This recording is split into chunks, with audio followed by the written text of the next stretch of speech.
Hello दोस्तों, आज के क्लास में हम लोग यूपी डीएलएड प्रथम सेमेस्टर के शिक्षण अधिगम के सिद्धांत जो कि द्वितीय प्रश्न पत्र है के राजन सीरीज का लघुत्तरी प्रश्न पढ़ेंगे।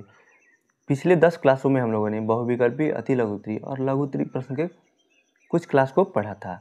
तो अगर आप लोगों ने नहीं देखा है तो डिस्क्रिप्शन में लिंक है और इसके अलावा सभी विषयों का लिंक डिस्क्रिप्शन में मैंने दे दिया है, वहाँ क्लिक करके आप सभी विषय का राजन सीरीज देख सकते हैं। तो आइए आज का क्लास शुरू करते हैं। प्रश्न संख्या 40 है, उत्तम शिक्षण अधिगम सामग्री की कोई 4 विशेषताएं बताइए। उत्तर है, उत्तम शिक्षण सामग्री की 4 विशेषताएं इस प्रकार हैं। पहला है, शिक्षण अधिगम सामग्री बिना लागत की होनी चाहिए। ब है, शिक्षण अधिगम सामग्री अल्प लागत यानी लो कॉस्ट की होनी चाहिए। स है, और जो लागत लग रहा है तो कम होना चाहिए। स है, शिक्षण अधिगम सामग्री बच्चों हेतु हानिकारक नहीं होनी चाहिए। और चौथा है, शिक्षण अधिगम सामग्री बहुउद्देशीय होनी चाहिए। प्रश्न संख्या 41 है, समूह चर्चा विधि के लाभ लिखिए। ये प्रश्न 2019 में पूछा हुआ था। ये अथवा करके एक और प्रश्न दिया है, इसी से संबंधित सेम प्रश्न को ऐसे भी पूछा जा सकता है। शिक्षण प्रविधि के अंतर्गत समूह चर्चा प्रविधि को समझाइए। इनका क्रियान्वयन कितने पदों में होता है? तो इसका उत्तर पढ़ते हैं। समूह चर्चा प्रविधि के द्वारा किसी समस्या का हल बहुत ही सरलता से किया जा सकता है। समूह चर्चा हेतु बच्चों को छोटे छोटे समूहों में बांट दिया जाता है। समूह चर्चा प्रविधि का क्रियान्वयन 3 पदों में होता है। कौन कौन से पद हैं? पहला पद है प्रथम पद, इसमें होता है योजना बनाया जाता है। द्वितीय पद में व्यवस्था करना और तीसरी पद में आता है परिणामों का मूल्यांकन करना। तो ये जो 3 समूह प्रविधि के क्रियान्वयन के 3 पद हैं। प्रश्न संख्या 42 है, पंचपदी प्रणाली के प्रवर्तक कौन हैं? इनके पदों का नाम बताइए। उत्तर, पंचपदी प्रणाली के प्रवर्तक हर्बर्ट हैं।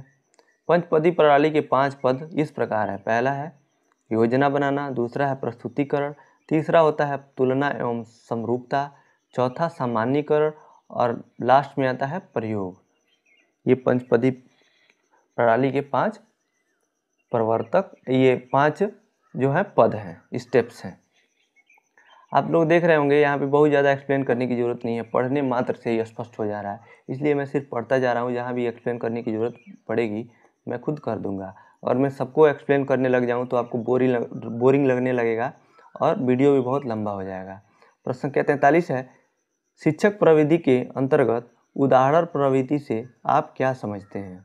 उत्तर, उदाहरण प्रविधि शिक्षण कार्य हेतु अत्यंत उपयोगी होती है। उदाहरण प्रविधि के द्वारा दिया गया ज्ञान रोचक तथा प्रभावी होता है। उदाहरण 2 प्रकार के होते हैं। पहला है मौखिक उदाहरण, दूसरा है दृश्यात्मक उदाहरण। पहला है मौखिक उदाहरण। इस प्रविधि में अध्यापक छात्रों के सम्मुख पूरे हाव भाव के साथ सरल शब्दों में पाठ का सजीव चित्रण प्रस्तुत करते हैं तथा छात्र विषय को अच्छी तरह से समझ लेते हैं। दूसरा है दृश्यात्मक उदाहरण। इसमें अध्यापक विभिन्न प्रकार के चार्ट, मॉडल, रेखाचित्र, मानचित्र तथा ग्लोब का सहारा लेते हैं। प्रश्न संख्या 4 है, प्रश्न संख्या 44 है, शिक्षण अधिगम सामग्री का अर्थ तथा प्रकार बताइए तथा इसके महत्व पर प्रकाश डालिए। अथवा करके पूछा है इसी प्रश्न को, देखिए कैसे 2018 में। कक्षा शिक्षण में शिक्षण अधिगम सामग्री की आवश्यकता एवं महत्व पर प्रकाश डालिए। तो इसके जो उत्तर है शिक्षण अधिगम सामग्री, आप इतना हेडिंग दे के लिखेंगे। इसे अंग्रेजी में टीचिंग लर्निंग मटेरियल कहा जाता है। सीखने तथा सिखाने की प्रक्रिया जिस सामग्री के प्रयोग से प्रभावी तथा रोचक हो जाती है उसे शिक्षण अधिगम सामग्री कहा जाता है। टीचिंग लर्निंग मटेरियल को ही हिंदी में कहा जाता है शिक्षण अधिगम सामग्री। आगे दिया है, शिक्षण अधिगम सामग्री के प्रयोग पर बेसिक शिक्षा ने विशेष जोर प्रदान किया है। शिक्षण अधिगम सामग्री 3 प्रकार की होती है। पहला है दृश्य सामग्री। दृश्य मतलब होता है देखना। इसके अंतर्गत चार्ट, मानचित्र, टेलीविज़न, कंप्यूटर आदि आते हैं। वह है श्रव्य सामग्री। श्रव्य का मतलब होता है सुनने वाली, सुनने से संबंधित सामग्री होती हैं। इसके अंतर्गत टेप रिकॉर्डर, ग्रामोफोन, रेडियो आदि आते हैं। प्रश्न संख्या इसका जो तीसरा है शिक्षण अधिगम सामग्री दृश्य श्रव्य सामग्री, दृश्य मतलब होता है देखना, श्रव्य मतलब सुनना, जो देखे और सुने जा सकते हैं। इसके अंतर्गत वीडियो, प्रोजेक्टर, टेलीविज़न, कंप्यूटर आदि आते हैं। शिक्षण अधिगम सामग्री अध्यापकों द्वारा निर्मित, क्रय की हुई एवं पर्यावरण से उपलब्ध हो सकती है। इस आधार पर शिक्षण अधिगम सामग्री 3 प्रकार की होती है।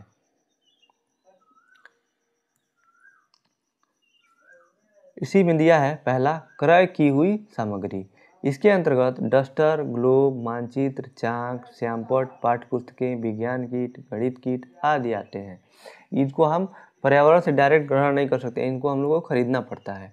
ये सामग्री क्रय की हुई होती है। दूसरा है स्वनिर्मित सहायक सामग्री। इसके अंतर्गत बच्चों एवं शिक्षकों द्वारा बनाई हुई शिक्षण सामग्री आती है। उदाहरण जैसे कि मॉडल, फ्लैश कार्ड, चार्ट।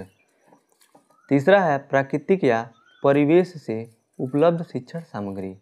इसके अंतर्गत पर्यावरण से उपलब्ध वस्तुएं जैसे पत्तियां, फूल, पेड़, नदी, तालाब आदि आते हैं।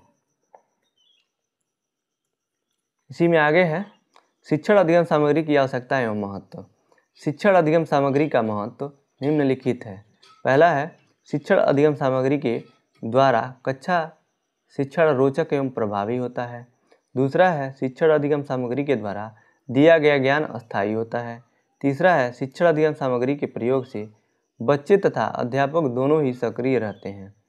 चौथा है शिक्षण अधिगम सामग्री के प्रयोग से बच्चों में करके सीखने की योग्यता का विकास होता है। पांचवा है शिक्षण अधिगम सामग्री के प्रयोग से बच्चों में वैज्ञानिक दृष्टिकोण का विकास होता है। और छठवां है शिक्षण अधिगम सामग्री के प्रयोग से बच्चों में सृजनात्मक विकास होता है। प्रश्न संख्या 45 है शिक्षण अधिगम सामग्री के प्रयोग में शिक्षक को किन किन बातों का ध्यान में रखना चाहिए। उत्तर, शिक्षक को निम्न बातों को ध्यान में रखना चाहिए। पहला है यह बिना लागत या कम लागत की होनी चाहिए। दूसरा, विषय वस्तु से जुड़ी होनी चाहिए। तीसरा, इसे आकर्षक होना चाहिए। और चौथा, सीखने की उत्प्रेरणा जगाने में सक्षम होनी चाहिए। ये सारी जो विशेषताएं हैं या इन बातों का ध्यान रखना चाहिए शिक्षण अधिगम सामग्री के प्रयोग में शिक्षक को। तो संख्या 46 है महात्मा गांधी का शिक्षा दर्शन का सिद्धांत बताइए तथा इनके अनुसार शिक्षण पद्धतियों का वर्णन कीजिए। उत्तर है गांधी जी के शिक्षा दर्शन के सिद्धांत। गांधी जी के अनुसार शिक्षा दर्शन के सिद्धांत इस प्रकार हैं। गांधी जी के अनुसार 6 से 14 वर्ष तक के बच्चों को अनिवार्य एवं निःशुल्क शिक्षा दी जानी चाहिए। और पहला है इसमें दिया है हस्तशिल्प शिक्षा। बालकों की शिक्षा हस्तशिल्प पर आधारित होनी चाहिए। गांधी जी का विश्वास था कि हस्तशिल्प की शिक्षा द्वारा मस्तिष्क तथा आत्म का सर्वोच्च विकास होता है। दूसरा है सामाजिक शिक्षा। बालकों में सामाजिक शिक्षा का विकास होना चाहिए जिससे बालक समाज में अपने आप को संतुलित कर सके। तीसरा है शिक्षा में शारीरिक एवं मानसिक श्रम का होना अत्यंत आवश्यक है। अब इसमें दिया है शिक्षण पद्धतियाँ। महात्मा गांधी के अनुसार शिक्षण पद्धतियाँ इस प्रकार हैं। पहला है अनुभव द्वारा सीखना।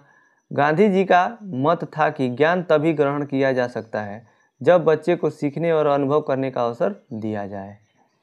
दूसरा है शिक्षण पद्धतियों में क्रिया द्वारा सीखना। गांधी जी ने क्रिया द्वारा सीखने पर विशेष जोर दिया है जिससे बालकों का सर्वांगीण विकास हो सके। तीसरा है शारीरिक अंगों का विवेकपूर्ण प्रयोग। गांधी जी के अनुसार मस्तिष्क के साथ साथ आँख, नाक, कान आदि को प्रशिक्षण देना जरूरी है।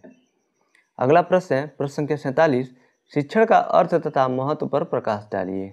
उत्तर, सामान्य अर्थ में ज्ञान प्रदान करने को शिक्षण कहा जाता है।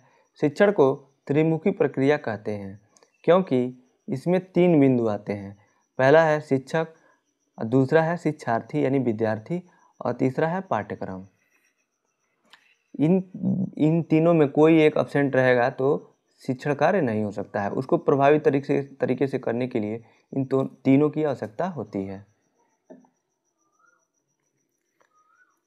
इसमें रायबर्न ने देखिए क्या कहा है। रायबर्न के अनुसार शिक्षण ऐसी प्रक्रिया है जो बच्चों की समस्त शक्तियों को विकसित करने में सहायता देती है।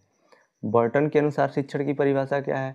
शिक्षण अधिगम हेतु दिया गया उद्दीपन, मार्गदर्शन, दिशाबोध और प्रोत्साहन है। इसी में आगे है, शिक्षण का सर्वाधिक महत्वपूर्ण उद्देश्य है सीखने की प्रक्रिया को सरल, रुचिकर, व्यवहारिक एवं बोधगम्य बनाना। शिक्षण का महत्व। शिक्षण का महत्व इस प्रकार है। पहला है, शिक्षण बालकों के चारित्रिक गुणों का विकास करता है। दूसरा है, शिक्षण बालकों का मानसिक विकास करता है। तीसरा, शिक्षण के द्वारा बालकों में कुशल नेतृत्वकर्ता की भावना का विकास होता है। चौथा है, शिक्षण के द्वारा बच्चों में स्वावलंबन की प्रवृत्ति का विकास होता है। पांचवा, शिक्षण के द्वारा बच्चों में व्यावसायिक क्षमता का विकास होता है। छठवां, शिक्षण द्वारा बालकों का शारीरिक विकास होता है। सातवां, शिक्षण बालकों की बौद्धिक क्षमता का विकास करता है। प्रश्न संख्या 48 है, शिक्षण कौशलों की अवधारणा को स्पष्ट करते हुए किन्हीं दो शिक्षण कौशलों को स्पष्ट कीजिए। अथवा है, ये देखिए, ये प्रश्न 2018 में पूछा हुआ है। इसको और किस तरीके से पूछ सकते हैं? देखिए, दूसरा तरीका है, शिक्षण कौशल से आपका क्या अभिप्राय है, समीक्षा कीजिए। अथवा शिक्षण के आधारभूत कौशल कौन कौन है, वर्णन कीजिए। ये तीन प्रकार से इस प्रश्न को पूछा जा सकता है। इसका उत्तर है,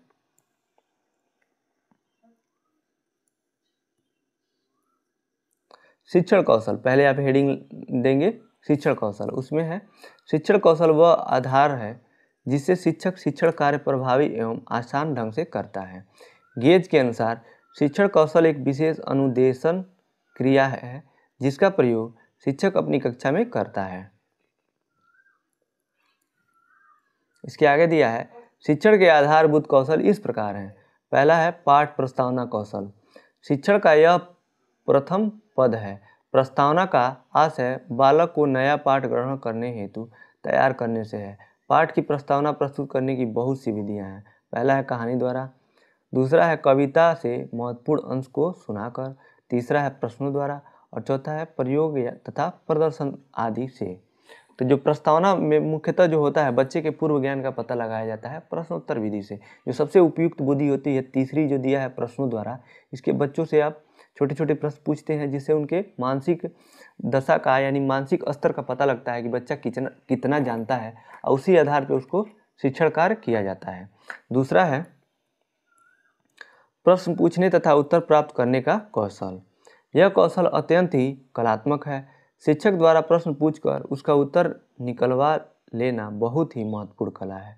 किसी भी कक्षा शिक्षण को प्रभावी एवं रोचक तभी बनाया जा सकता है जब शिक्षक में इस प्रकार का कौशल प्राप्त हो। तीसरा है शिक्षार्थी सहभागिता कौशल। यह कौशल बहुत ही महत्वपूर्ण है। इस कौशल के माध्यम से शिक्षण रोचक, प्रभावी एवं आनंददायी बनाया जा सकता है। कक्षा शिक्षण समय छात्रों की सहभागिता बहुत ही जरूरी है, क्योंकि यदि छात्रों की सहभागिता रहती है तो उनका उपलब्धि स्तर भी बढ़ जाता है। इसी में चौथा है शिक्षण अधिगम सामग्री का प्रयोग का कौशल। शिक्षण अधिगम सामग्री के प्रयोग से कक्षा शिक्षण को रोचक तथा प्रभावी बनाया जा सकता है। शिक्षण सामग्री की मदद से दिया गया ज्ञान अस्थायी होता है। अतः शिक्षण अधिगम सामग्री प्रयोग का कौशल शिक्षण के ज्ञान हेतु अत्यंत महत्वपूर्ण है। पांचवा है निष्कर्ष निकलवाने का कौशल। यह कौशल जिस शिक्षक में होता है उसका कक्षा शिक्षण सफल माना जाता है, क्योंकि कक्षा में प्रश्नों की चर्चा के अंत में उसका परिणाम अत्यंत महत्वपूर्ण होता है। अगला प्रश्न है, प्रश्न संख्या 49 है, शिक्षण अधिगम के विभिन्न सिद्धांतों का उल्लेख कीजिए। अथवा शिक्षण में क्रियाशीलता के सिद्धांत का क्या महत्व है, अथवा गतिविधि आधारित शिक्षण की उपयोगिता व महत्व का उल्लेख कीजिए। ये जो तीसरा प्रश्न है इसमें अथवा करके, ये प्रश्न 2018 में पूछा हुआ था। तो आइए इसका उत्तर देखते हैं। इसका उत्तर है शिक्षण अधिगम के विभिन्न सिद्धांत इस प्रकार हैं। पहला है क्रियाशीलता का सिद्धांत। क्रियाशीलता के सिद्धांत को करके सीखने का सिद्धांत भी कहा जाता है। इस सिद्धांत का मानना है कि बालक जिन विषय वस्तुओं को करके सीखता है वह स्थायी होता है। जॉन डुई ने क्रिया द्वारा सीखने पर बल दिया है। किंडरगार्टन पद्धति के प्रवर्तक फ्राबेल का मानना है कि क्रियाशीलता का सिद्धांत बालकों हेतु अत्यंत उपयोगी होता है। इससे बालकों का सर्वांगीण विकास होता है।